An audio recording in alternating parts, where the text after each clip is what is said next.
मला मित्रांनो आपल्या शेवगावचा रविवारचा खंडोबाची यात्रा आहे. यात्रेनिमित्त आपण आलेलो आहे खंडोबाला दर्शनाला. आता दर्शन करायचं आपल्याला. आपण नारळ वेळ घेऊया बघा मित्रांनो.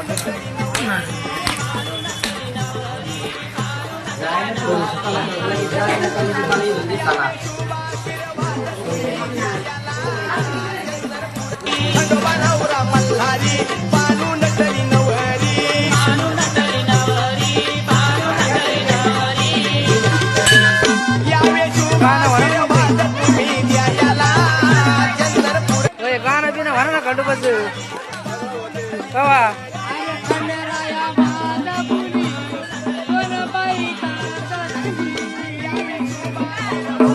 खंडोबाचा बाजार असल्यामुळे इकडे बाजार आलेला आहे आपला मित्रांनो.